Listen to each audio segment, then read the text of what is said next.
Assalamualaikum warahmatullahi ta'ala wabarakatuh. Kami dari kelompok 5 akan memaparkan materi tentang pentingnya anggaran pembiayaan dan faktor volume pembiayaan.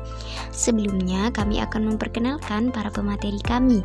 Pemateri pertama yakni I'ana Tutolibin dengan NIM 193830320093. Pemateri kedua yakni Istifarini dengan NIM 193830320144. Dan untuk pemateri terakhir yakni Khoyima dengan NIM 193830320102. Baiklah, mari kita simak penjelasan dari para pemateri. Assalamualaikum warahmatullahi ta'ala wabarakatuh. Bismillahirrahmanirrahim, saya I'ana Tutolibin sebagai pemateri pertama akan menjelaskan tentang pentingnya anggaran pembiayaan. Biasanya, anggaran pembiayaan itu digunakan untuk mengetahui sebuah rencana awal biaya yang akan dikeluarkan untuk melakukan pembelian maupun biaya pada proses bisnis atau usaha tertentu. Adanya anggaran ini diharapkan ide atau proses yang sudah dimulai dapat berjalan dengan lancar. Inilah beberapa alasan mengapa anggaran pembiayaan itu penting. Yang pertama, sebagai alat ukur. Anggaran biaya dapat digunakan sebagai alat ukur untuk semua pihak ketika melakukan perencanaan keuangan baik dalam pembelian barang maupun sebuah proyek. Dan yang kedua, untuk melihat seberapa besar biaya yang dihabiskan oleh suatu perusahaan pada pembangunan proyek. Dan untuk yang ketiga, yakni dapat dijadikan sebagai salah satu alat acuan bagi otoritas keuangan. Dan untuk yang terakhir, yakni sebagai alat ukur pencapaian target perusahaan. Sekian dari saya. Wassalamualaikum warahmatullahi wabarakatuh.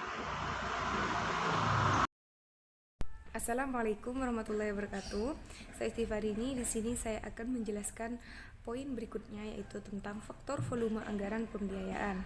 Faktor volume anggaran pembiayaan yang pertama yaitu tingkat bagi hasil.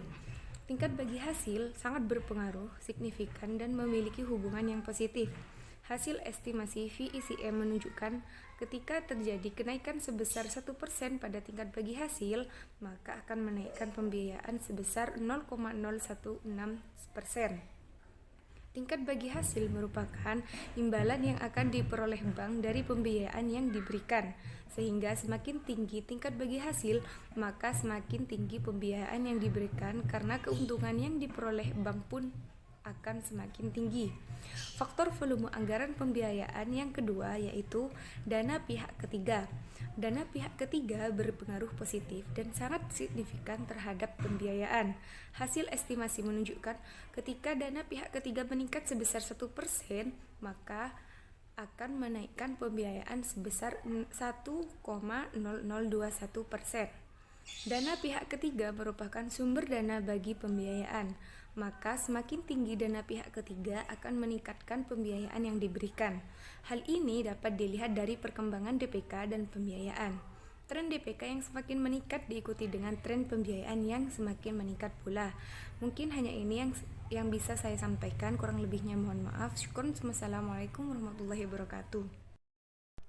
Assalamualaikum warahmatullahi wabarakatuh. Nama saya Khoyimah. Di sini saya sebagai pemateri terakhir akan melanjutkan penjelasan dari pemateri sebelumnya. Di sini saya akan menjelaskan tentang faktor volume anggaran pembiayaan yang ketiga sampai yang terakhir. Di mana di sini ada non-performing financing atau NPV, yang artinya memiliki hubungan signifikan yang negatif terhadap pembiayaan baik dalam jangka pendek maupun jangka panjang. Di sini dijelaskan bahwa apabila NPV meningkat 1%, maka pembiayaan akan menurun sebesar 0,6%. Berarti NPV di sini merupakan pembiayaan bermasalah, sehingga ketika NPV meningkat, dana yang ada tidak bisa diputar kepada pembiayaan. Hal ini menyebabkan bank harus menyediakan biaya penghapus yang lebih besar, sehingga akan menurunkan minat bank untuk menyalurkan pembiayaan. Kemudian untuk faktor yang keempat yaitu financing to deposit ratio atau FDR. memiliki pengaruh yang positif signifikan terhadap pembiayaan, di mana apabila FDR ini meningkat 1%, maka pembiayaan juga akan meningkat sebesar 1,05%. FDR di sini yaitu rasio keuangan yang mengukur likuiditas bank. FDR adalah rasio yang membandingkan antara pembiayaan dengan dana pihak ketiga. Hasil menunjukkan bahwa apabila FDR di sini meningkat, maka pembiayaan juga akan meningkat. Kemudian untuk faktor yang terakhir yaitu faktor ROA dan BOPO, di mana maksud dari ROA itu return on asset atau rasio yang mengukur kemampuan perbankan dalam menghasilkan profit atau laba dengan cara membandingkan laba bersih dengan sumber daya atau total aset yang dimiliki. Sedangkan BOPO di sini yaitu biaya operasional per pendapatan operasional adalah rasio yang menggambarkan efisiensi perbankan dalam menjalankan kegiatannya. Di sini dijelaskan bahwa ROA dan BOPO ini sebenarnya tidak memberi pengaruh yang signifikan terhadap pembiayaan, baik dalam jangka pendek maupun jangka panjang.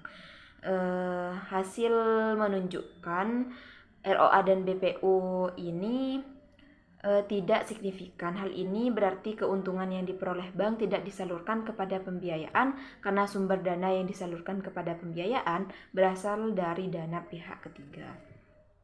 Dari penjelasan tentang faktor volume anggaran pembiayaan ini, berarti dapat disimpulkan bahwa kelimanya ini yang sangat berpengaruh yaitu dana dari dana pihak ketiga.